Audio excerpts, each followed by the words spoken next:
Hello and welcome to this lesson of political science for the class 11 conforming to the Central Board syllabus, and I am Somajit Ray, and you will study with me the Constitution of India.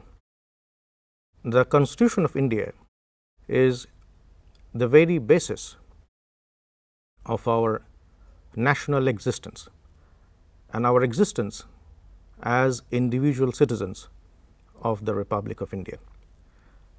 Now, before we go into the details of the Constitution of India, why we have a constitution and how the constitution was made, one thing we must know is what exactly is a constitution.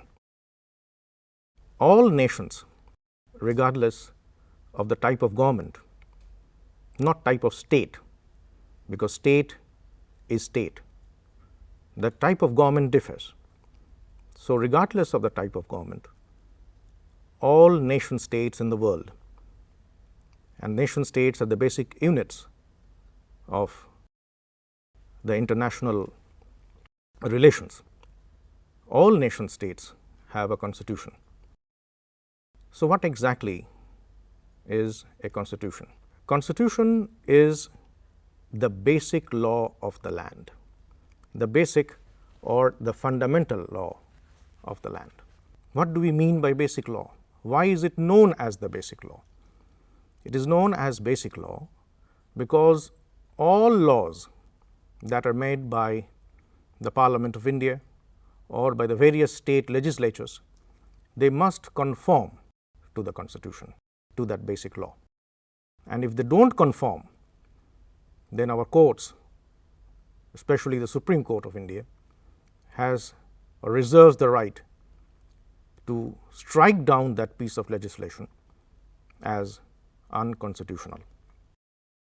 So, all laws must conform to the Constitution. That is why we call it the basic law. So, what does a constitution do, especially in a democratic country like India? First, it creates a government.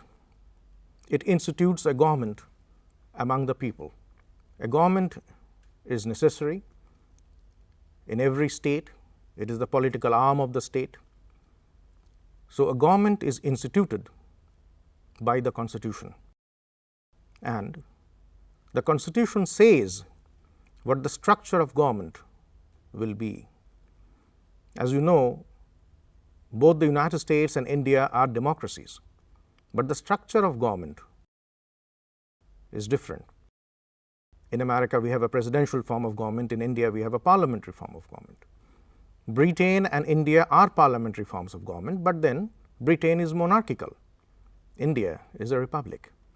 So, the Constitution lays down the structure of government, and very importantly, it governs the relationship between the citizens. The citizens must be equal to each other.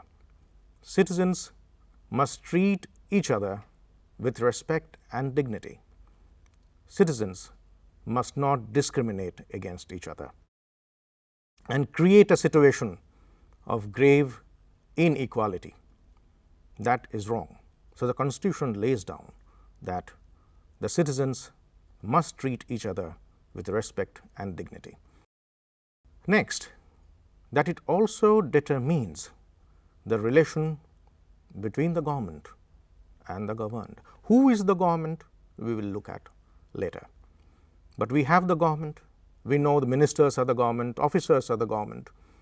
We have the president, the prime minister and his council of ministers, the governor, the chief minister and his council of ministers, and the citizens. So, what relation will be there between the government and the governed? That is also determined by the Constitution. And most importantly, it enunciates all the principles on which the state is founded, on certain principles. We will look at the principles of our Constitution towards the end of this lecture. But the state, all states, not only India, they are founded on certain abiding principles, Abiding principles means those principles that are forever. They are not subject to change. Fine. So, we speak of the Constitution, and our first Prime Minister, he generally used to talk of the Constitution as an instrument. Now, when we talk of the Constitution as an instrument is meant to achieve certain ends, certain objectives, fulfill certain objectives. What objectives does the Indian Constitution intend to fulfill? Why do we call it an instrument? First, we must know that every society, whether Indian society or societies abroad, every society has or shows incidents of conflict. Those conflicts may be rooted in religion, may be rooted in language, ethnicity, culture, caste, for example, even class. So, there is social conflict, and social conflict is a social reality. You cannot have a society without the conflict. It is the duty of the Constitution to resolve that conflict, not to keep that conflict, preserve that conflict, maintain that conflict, but to resolve that conflict and enable the citizens to live together in the Indian state peacefully and amicably, not fight each other. Second is, so the first thing we must know that the Constitution is an instrument to resolve a social conflict. Second is, and this was Pandit Jawaharlal Nehru's favorite statement on the Constitution, that Constitution is an instrument of social reform. As you know, that Indian society, for historical reasons, whatever be the reasons, have been steeped in backwardness. There have been inequality, discrimination between individuals, and as a result of the backwardness, as a result of the inequality and discrimination, a lot of people have been deprived, have remained deprived. Deprived of what? Deprived of dignity, deprived of their livelihoods, deprived of their social status. So, Constitution intends to be an instrument of social reform as well. So, when we talk of the Constitution as an instrument, we talk of two aspects of that instrument. One, an instrument to resolve social conflict, and the other as an instrument of social reform. So, I told you just now about the government and the governed. So, we will look at what type of government do we have in the Indian Republic, who actually governs. You have heard, and if you read newspapers, you may have read that India is a representative democracy. What do we mean by that? We mean that the people of India govern through their representatives. Those representatives are not selected randomly, they are elected through periodic elections at three levels: at the local level, the state level, and in the end, that is the highest level, at the central or the union level. Like in America, we do not call it federal level. Fine. So, the people govern through their representatives. You have heard about India's parliament, that is the highest lawmaking body of India. So, there are certain functions that it performs. The first function that it performs is the function of representation. The second function is the function of providing a government. As you know, all the ministers are MPs, whether from the Lok Sabha or from the Rajya Sabha. So, the second function is to provide a government. What government? An executive government. So, the executive in India is subsumed within the legislature, and the third, from which it gets its name, we call it the national legislature. The third function is it legislates, means it makes laws.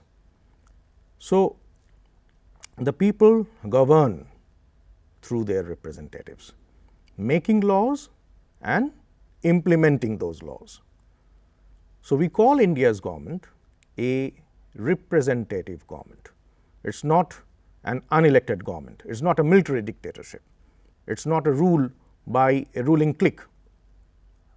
Whosoever is in the government is an elected individual.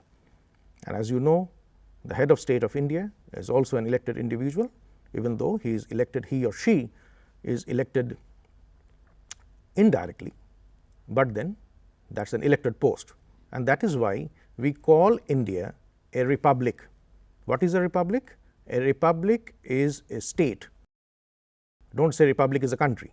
A republic is a state in which the head of state is elected either directly or indirectly. So, this is the principle of popular sovereignty. What is popular sovereignty? Where sovereignty resides with the people. So, I think you know the definition of sovereignty. Sovereignty means the phenomenon of supreme lawmaking and law implementing authority. Fine. So, the people are supreme, just as we say in England Parliament is supreme, in India it is the people who are supreme. So, this is the Indian government. The government of India is based on the principle of popular sovereignty.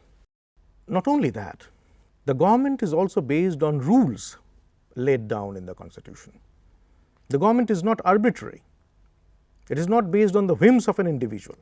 You cannot run the government on the wishes of an individual in an arbitrary manner. And not only that, there are definite limits on the powers of the government. The government cannot become autocratic. The government cannot become despotic. So, there are limits on the powers of government. In political science that originates in the West, in Anglo-American political theory, we call this limited government. And that the fact that the government is based on laws and the government is not based on whims, the government is not based on any abstraction. There are clear rules framed by a body, and that is, those rules are for everyone to see. So, this is known as the rule of law. It is not the rule of individuals. Even if individuals change, and as you know, government changes, the state does not change, the constitution does not change, the people in the government changes, the political executive changes, the prime minister, the ministers, chief minister, ministers, even the president, all of them change. But the Indian state does not change, the Indian constitution does not change. So, this is the rule of law. We will talk about the secular nature of the Indian state in our next lesson. Thank you very much for listening.